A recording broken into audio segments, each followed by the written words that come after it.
बिस्मिल्लाहिर्रहमानिर्रहीम अस्सलाम वालेकुम। मैं हूं एडवोकेट मोहम्मद इशफाक और आप देख रहे हैं मेरा यूट्यूब चैनल। आज हमने जो इन्फॉर्मेशन आपके साथ शेयर करनी है वो है कि बैरून मुल्क से मुख्तारनामा भेजने का आसान तरीका क्या होता है। एम्बेसी और मिनिस्ट्री ऑफ फॉरेन अफेयर से अटेस्टेड कैसे करवाते हैं। इस टॉपिक को आज की वीडियो में हमने डिटेल के साथ डिस्कस करना है। आमतौर पर जब हमारा कोई रिश्तेदार या हम खुद या कोई भी आपके फैमिली से रिलेटेड कोई बंदा बैरून मुल्क मौजूद होता है तो उसको जब पाकिस्तान में किसी भी सिलसिले में कोई कोर्ट केस या किसी प्रॉपर्टी को सेल करने के हवाले से या किसी प्लॉट को ख़रीदने के हवाले से या किसी भी फैमिली मैटर में बाकायदा तौर पर हाज़िर होने की ज़रूरत महसूस होती है, जबकि वो बैरून मुल्क मुकीम है। जब वो खुद वज़ाते हाज़िर नहीं हो सकता तो वो क्या करता है कि एक ख़ास किस्म के मुख्तारनामे के ज़रिए वो किसी बंदे को पाकिस्तान में अपॉइंट कर लेता है।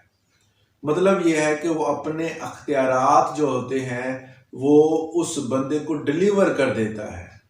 मिसाल के तौर पर अगर पाकिस्तान में कोई प्लॉट है जो उसने सेल करना है, उसको कोई एमरजेंसी है, वो बाहर मुकीम है और पाकिस्तान आ नहीं सकता, तो वो ख़ास किस्म का एक मुख्तारनामा जो है वो लिखवाएगा और वो पाकिस्तान भेज देगा और वो बंदा जिसको उसने नामजद किया होगा उसके ज़रिए से वो प्लॉट वो प्रॉपर्टी वो सेल कर सकता है।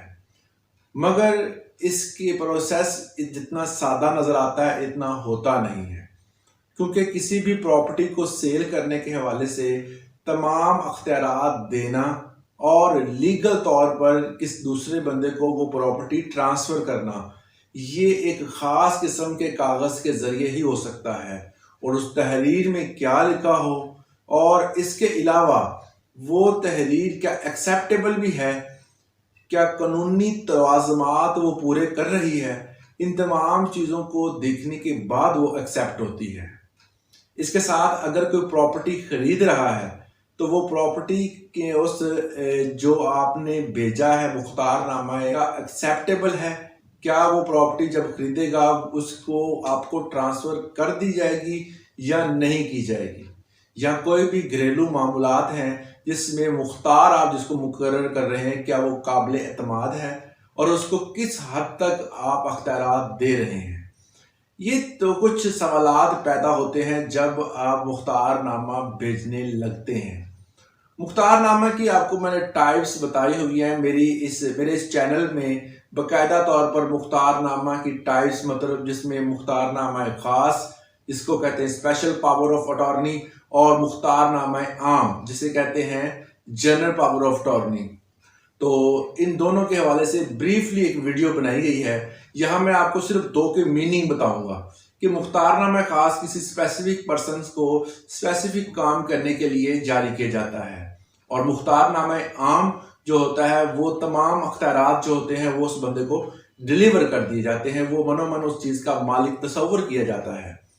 तो इस हवाले से जब आप इस किसी भी प्रॉपर्टी को सेल करने के हवाले से मुख्तारनामा या किसी मैटर के हवाले से या किसी भी कोर्ट में पेशी के हवाले से किसी बंदे को ख़ास किस्म की अख्तियारात देते हैं तो उसमें आपने जब मुख्तारनामा आम जो है वो तहरीर करना है, तो उस मुख्तारनामा में आप क्या करेंगे कि उस मुख्तारनामे को तहरीर इस तरह करना है ताकि आप जिस पर्पस के लिए भेज रहे हैं वो पर्पस वो जो आपकी रिक्वायरमेंट्स है उस पर पूरा उतरे। इस वाले से आपने सबसे पहला काम क्या करना है कि उस बंदे को अपॉइंट कर लेना है जो बंदा जिसको आपने मुख्तारनामे में अपॉइंट करना है। पावर ऑफ अटॉर्नी में जिस बंदे का नाम लिखना है आपने उस बंदे को आपने बाकायदा तौर पर उससे बातचीत कर लेनी है कि आप इस लवाजमात को इस प्रोसेस को पूरा कर सकते हैं, क्या आप इसका ये जो तमाम काम है इसको काम को वो बरोए कार ला लेंगे या नहीं। अगर वो एग्री करता है तो उसका नाम आप मेंशन कर दें। जिस बंदे का आप नाम मेंशन कर रहे हैं उसके पास CNSE और रेजिडेंशियल जो है वो सर्टिफिकेट या पाकिस्तान का जो भी सर्टिफिकेट है, ये जो अगर उसके पास CNSE नहीं है तो उसके पास पासपोर्ट या कोई और चीज़ डॉक्यूमेंटेशन में उनका नाम होना ज़रूरी है।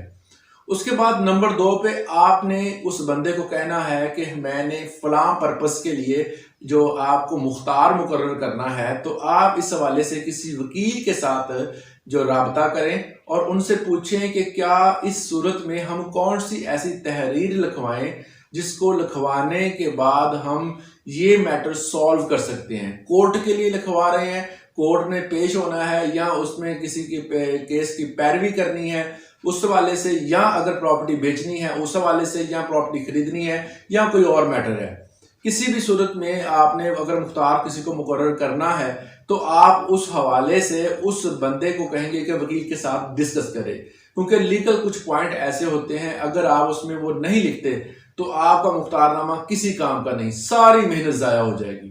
तो आपने क्या करना है कि एक मखसूस किस्म का फॉर्मेट बनवा लेना है किसी वकील के साथ डिस्कस करने के बाद। उसके बाद आपने क्या करना है, उस फॉर्मेट को अपने पास मंगवा कर एक ख़ास कागज़ पर तहरीर कर लेना है और तहरीर करने के बाद उसमें वो तमाम चीज़ें लिख देनी है जिस हवाले से आप अपने अख्तियारात जो होते हैं या पावर ऑफ अटॉर्नी जो है वो जिस दूसरे बंदे को दे रहे हैं, उसको स्पेसिफिकली लिखने के बाद आपने एम्बेसी जाना है। एम्बेसी जाने के बाद आप वहाँ से उसकी अटेस्टेशन करवाएंगे। उसकी अटेस्टेशन करवाने के बाद एम्बेसी क्या करेगी कि एक उसकी कॉपी करवाएगी जो कि फॉरेन अफेयर में भेज देगी। जब फॉरेन अफेयर में वो कॉपी भेज दी जाती है, पाकिस्तानी फॉरेन अफेयर, ठीक है, तो ये चीज़ हमेशा याद रखें, फॉरेन अफेयर में भेज दी जाती है और एक जो असल कॉपी होती है जो अटेस्टेशन के बाद सामने आती है वो आपको थमा दी जाएगी। आप क्या करेंगे कि उसकी फोटो उतार के या स्कैन कॉपी ले सकते हैं, तो वो लेके जो है वो अपने बंदा जो पाकिस्तान में मौजूद है उसको आप भेज देंगे।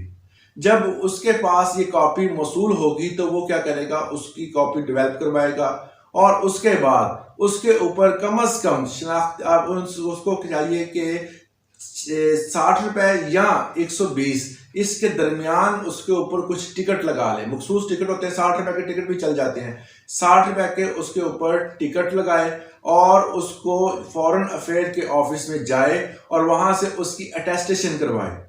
अब जब अटेस्टेशन करवाने जाए तो उसके पास जो अपना CNSE और या अपना पासपोर्ट या कोई भी लीगल डॉक्यूमेंट जिसके ऊपर उसका नाम हो वो होना ज़रूरी है, क्योंकि जिस नाम से उसने वो एफिडेविट बनवाया है उस बंदे के पास ये कोई लीगल डॉक्यूमेंट होना ज़रूरी है।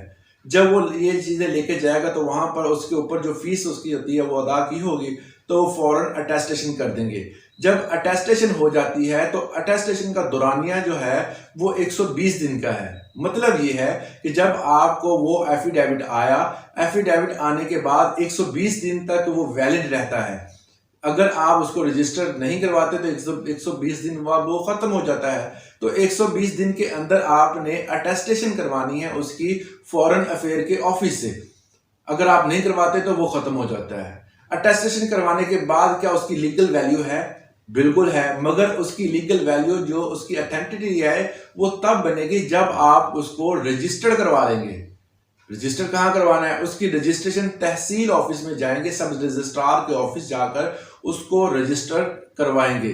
जब आप रजिस्टर करवाएंगे तो आपकी उस प्रॉपर्टी या आप रजिस्टर करवाएंगे तो आपके उस जो स्पेसिफिक आपको अख्तियारात दिए गए हैं उस हवाले से वहाँ पर दर्ज कर लिया जाता है कि ये अख्तियारात, ये जो इसको मुख्तारनामा जो मिला है इस हवाले से ये इस चीज़ का मालिक है या इस चीज़ के अख्तियारात इसके पास हैं।